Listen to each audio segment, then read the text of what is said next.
इमरान साहब की शक्ल में मुल्क पे 3.5 साल पहले मुसल्लत किया गया था वो जा चुका है।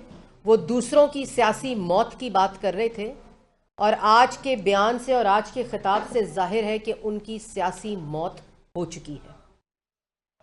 जिस किस्म की धमकियां दी गई, इससे पहले जिस तरह सियासी इज्तिमा में दूसरे ममालिक को, यूरोपियन यूनियन को कॉल आउट किया गया, धमकियां दी गई, एम्बेसडर्स को धमकियां दी गई, वो तो अभी अदम एतमाद की तहरीक लाने की खबर पे खिताब था।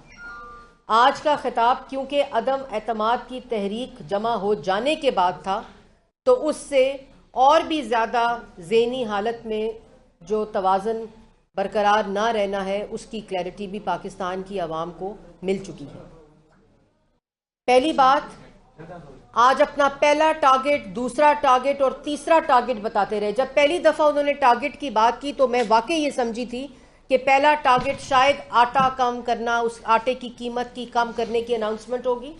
दूसरा टारगेट चीनी को कम करने की अनाउंसमेंट होगी। 50 लाख घरों की अनाउंसमेंट होगी। 1 करोड़ नौकरी के बारे में मौसूफ कुछ बताएंगे और ऐलान करेंगे। तो टारगेट पर आज भी वही झूठे इल्ज़ामात, सियासी हरीफों के ऊपर इल्ज़ामात, गंदी जबान, गाली। ना गाली देने से वोट ऑफ कॉन्फिडेंस जो है, नो कॉन्फिडेंस जो है, वो उसकी कामयाबी पर कोई असर पड़ेगा। ना आपकी धमकियां देने से वोट ऑफ नो कॉन्फिडेंस की कामयाबी पर कोई असर पड़ेगा। ना आपके इस तरह की जबान इस्तेमाल करने से, आपकी गुंडागर्दी से ये 3.5 साल हम लोगों ने सहा है। आपने कहा मैं जेल में डालूंगा, तो आपने 3.5 साल क्या किया है?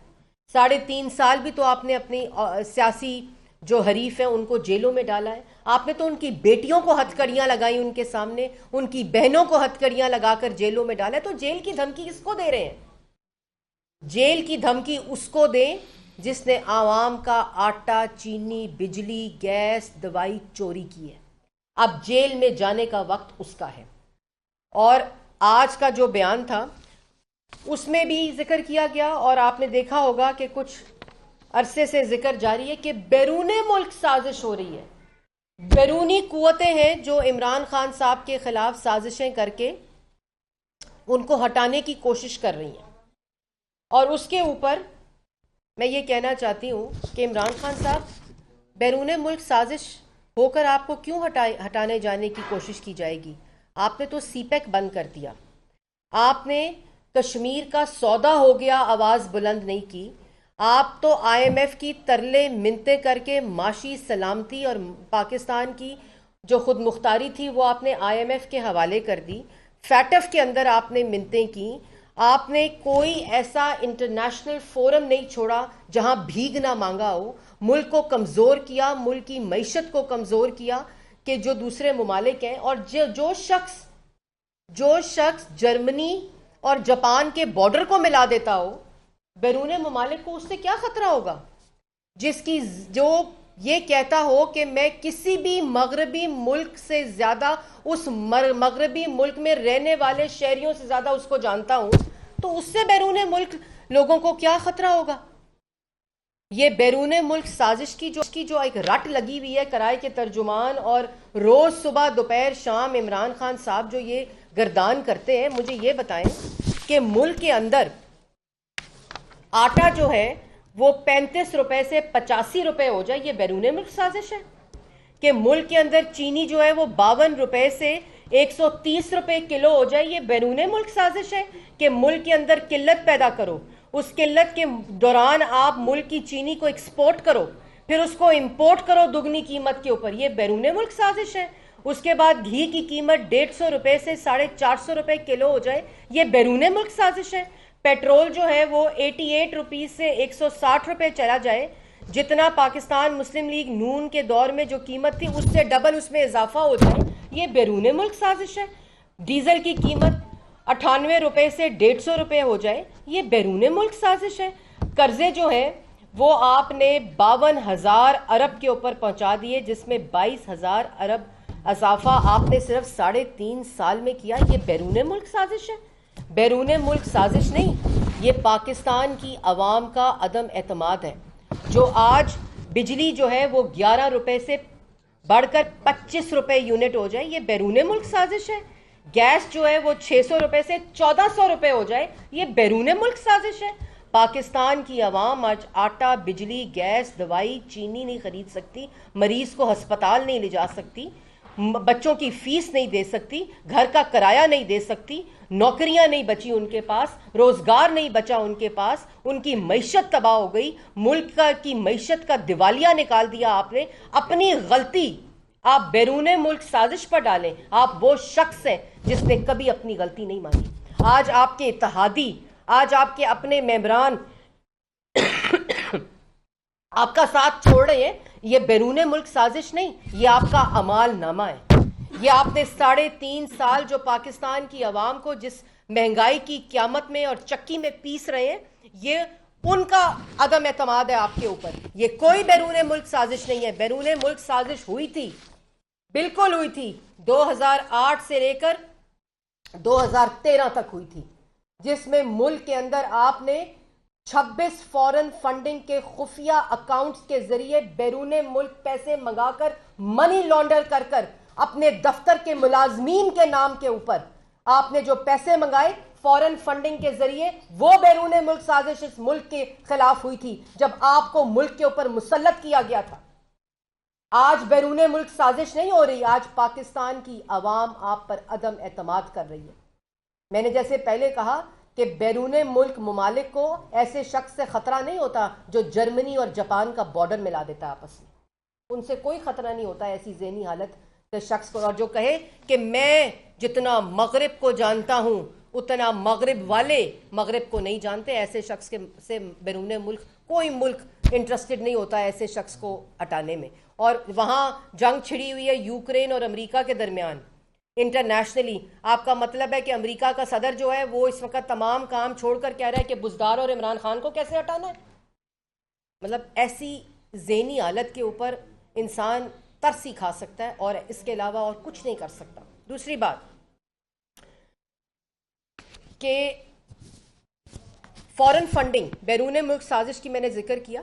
बैरूने मुल्क साजिश जो होती है ना, वो ऐसे होती है कि एक शख्स मुल्क के अंदर अपनी जमात के नाम पर खुफिया अकाउंट्स के जरिए मनी लॉन्ड्रिंग करे, 7 साल इलेक्शन कमीशन को जवाब ना दे।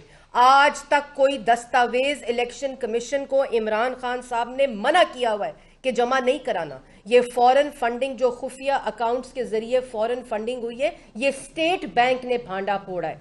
ये स्टेट बैंक की रिपोर्ट और स्टेट बैंक के दस्तावेज और स्टेट बैंक के रिकॉर्ड के मुताबिक इमरान खान साहब की जमात पीटीआई ने फॉल्स और फेक सर्टिफिकेट्स डिक्लेयर किए हैं, अपने जमात के अकाउंट्स जो डिक्लेयर किए हैं और जो खुफिया रखे हैं। इमरान खान के दस्तखत के जरिए ये एफिडेविट्स और सर्टिफिकेट्स, जाली सर्टिफिकेट्स जमा कराए। उसके बाद बिलियंस ऑफ रुपीस और मिलियंस ऑफ डॉलर्स इन खुफिया अकाउंट्स के जरिए पाकिस्तान में आए। 7 साल जवाब नहीं दिया और आज तक जवाब नहीं दिया। उसके बाद स्टेट बैंक ऑफ पाकिस्तान का अपना रिकॉर्ड ने कहा कि प्रोहिबिटेड फंडिंग, जो पार्टीज का कानून, जो इलेक्शन कमीशन का कानून कहता है वह जहां प्रोहिबिटेड फंडिंग होती है उसके बावजूद डॉलर्स, मिलियंस ऑफ डॉलर्स और बिलियंस ऑफ रुपीस, जिसके अंदर 349 कंपनीज और 88 इंडिविजुअल्स, जिसकी सारी फहरिस्त जो है वो इलेक्शन कमीशन के अंदर स्टेट बैंक ऑफ पाकिस्तान ने जमा कराई है। और एक ऑफशोर कंपनी जिसके जरिए और उसके अलावा 349 फॉरेन कंपनीज और 88 इंडिविजुअल्स जिसके जो इनको फॉरेन फंडिंग आती रही, इन्होंने डिक्लेयर नहीं किए। 2008 में 2 अकाउंट्स डिक्लेयर किए, 2 अकाउंट्स दिखाए और 5 छुपाए। 2009 और 2010 में 2 दिखाए और 7 छुपाए। 2010 में और 11 में 2 दिखाए और 13 छुपाए। 2011 और 12 में 2 दिखाए और 14 छुपाए। 2012 और 13 में 4 दिखाए और 14 छुपाए। ये दूसरों पर इल्जाम लगाते हैं, ये दूसरों पर चोरी का इल्जाम लगाते हैं। ये इंटरनेशनल डकैत, ये इंटरनेशनल मनी लॉन्ड्रर जिसने अपनी जमात के जरिए पाकिस्तान में खुफिया अकाउंट्स के जरिए मनी लॉन्ड्रिंग की, वो दूसरों पे खड़े होकर सियासी इज्तिमा में कंटेनर की गुफ्तगू कर कर जो इल्जामात लगाता है, गाली देता है, धमकी देता है, वो दूसरों पर यह बात करता है जिसके अपने सबूतों के संदूक और ट्रक अदालतों में नहीं पहुंचते। जो टाउट्स और फ्रंट मैन होते हैं, जो 3.5 साल दूसरों की पगड़ियां उछालते रहे, वो आज गुमनामी की जिंदगी गुजार रहे हैं। इंशाल्लाह पाकिस्तान की आवाम के सामने आएंगे। उसके बाद जो सबसे इंपॉर्टेंट, कहते थे शहबाज शरीफ ने जो अर्थक्वेक है, जिस वक्त वो वजीर आला ही नहीं था, उस वक्त पैसे खाए, डेली मेल के जर्नलिस्ट को डेविड रोज को यहां बुलाकर स्टोरी प्लांट कराई, और केएसबी बैंक का अपना रिकॉर्ड कहता है, जो स्टेट बैंक के दस्तावेज है, उसके जरिए डिजास्टर फंड और पार्टी फंड को डिक्लेयर ही नहीं किया। खा गए सारे का सारा। जो लोगों ने दिए इनको पैसे डिजास्टर फंड और पार्टी फंड में, उसमें 4 पीटीआई अकाउंट्स को डिक्लेयर ही नहीं किया गया जिसमें ये पैसा लोगों ने दिया। जितनी रेमिटेंसेज आई पाकिस्तान से बाहर से, उनको कंसील करके उनको डिक्लेयर ही पाकिस्तान जो इलेक्शन कमीशन है वो उनको डिक्लेयर नहीं किया गया। Denmark, Germany, UAE, Switzerland, Sweden, Singapore, New Zealand, Hong Kong, Finland, Austria, Saudi Arabia, Norway, Australia और न्यूजीलैंड से पैसे आए। ये थी बैरूने मुल्क साजिश पाकिस्तान के खिलाफ जो आपने की खुफिया फंड्स के जरिए। उसके बाद पीटीआई के दूसरों पे बातें करते हैं, ये दूसरों पर उंगली उठाता है। इनको ये नहीं पता कि जब एक उंगली तुम दूसरे की तरफ उठाते हो तो 3 तुम्हारी तरफ उठा। इमरान खान साहब, अगली जलसे की तकरीर जब दूसरों को गाली दे रहे होंगे, जब दूसरों को धमकी कर रहे होंगे, जब गुंडागर्दी कर रहे होंगे, जब बाजारी जबान इस्तेमाल कर रहे होंगे, तो जरा ये बताएं कि ताहिर इकबाल कौन है, जरा ये बताएं मोहम्मद नुमान अफजल कौन है, जरा ये बताएं मोहम्मद अरशद कौन है, जरा ये बताएं कि मोहम्मद रफीक साहब कौन है, जो 1 जुलाई को इमरान खान साहब ने दस्तखत किए और इजाजत दी अपने सेंट्रल ऑफिस के मुलाजमीन के जरिए इन उनके जाती अकाउंट्स के ऊपर पार्टी फंडिंग बैरूने मुल्क मंगाने के लिए इन 4 लोगों के नाम पर फंडिंग आती रही, इनके जाती अकाउंट्स पर फंडिंग आती रही, जो इलेक्शन कमीशन में डिक्लेयर नहीं किया गया और इजाजत इमरान खान साहब ने दी थी। बताएं वो कि ये जो 4 नाम हैं, इनके नाम जाती अकाउंट्स पे फंडिंग कहां से आती रही। इन ममालिक के जो मैंने आपको नाम बताए, ताहिर इकबाल साहब कौन है, मोहम्मद नुमान अफजल साहब इमरान खान साहब कौन है, और मोहम्मद अरशद और मोहम्मद रफीक ये कौन से चपड़ासी हैं जिनके जरिए फॉरेन फंडिंग आती रही इनके जाती अकाउंट्स में, जो आपके अकाउंट्स में जाती रही, आपके जाती अकाउंट्स में जाती रही, मनी लॉन्ड्रिंग होती रही, खुफिया फंडिंग आती रही, जो इलेक्शन कमीशन में डिक्लेयर आपने नहीं की। ये थी बैरूने मुल्क साजिश। बैरूने मुल्क साजिश की बात करते हैं। उसके बाद पीटीआई के अपने ऑफिसेस, जो बैरूने मुल्क ऑफिसेस थे, जिसमें PTI America, PTI Canada, PTI Australia, PTI UK, PTI Finland, PTI Norway, PTI New Zealand, ये इनके अपने अकाउंट्स थे पार्टी के, जिनकी फंडिंग को डिक्लेयर इलेक्शन कमीशन में नहीं किया गया।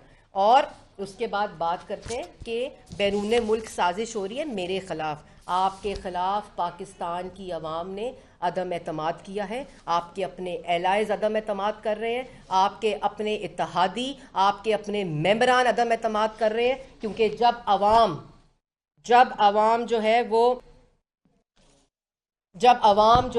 जब आटा खरीदती है ना, आज 85 रुपए का, जो 100 रुपए भी खरीदा है, जब खरीदती है ना चीनी 120 रुपए किलो, और जब खरीदती है घी 450 रुपए का, पेट्रोल खरीदती है 160 रुपए का, जब डीजल खरीदती है 150 रुपए का, और जब कुर्सी हिलने लगती है तो पेट्रोल की कीमत 12 रुपए बढ़ा के 10 रुपए सस्ती कर देते हो, जेब खाली है।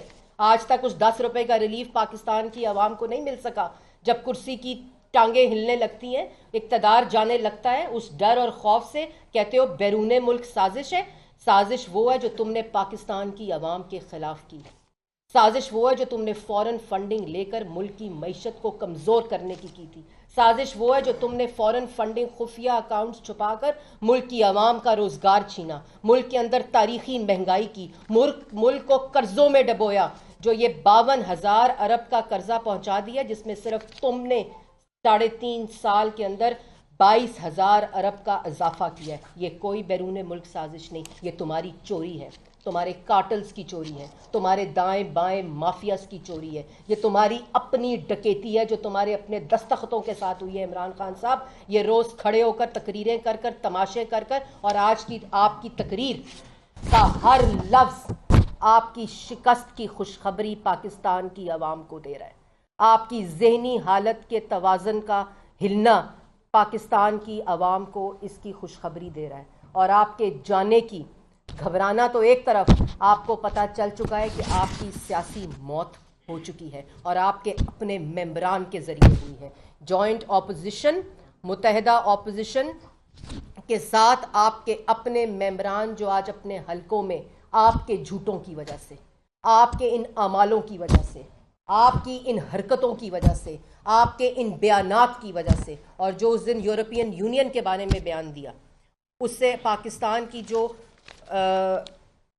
फॉरेन पॉलिसी है उसको तो जो 3.5 साल चुन चुन कर जो दोस्त मुमालिक हैं जिन्होंने पाकिस्तान को बुरे हाल में और अच्छे हाल दोनों में सपोर्ट किया है, उन सबको नाराज किया, ये बैरून मुल्क साजिश होती है। आपने फॉरेन पॉलिसी का जनाजा निकाला, आपने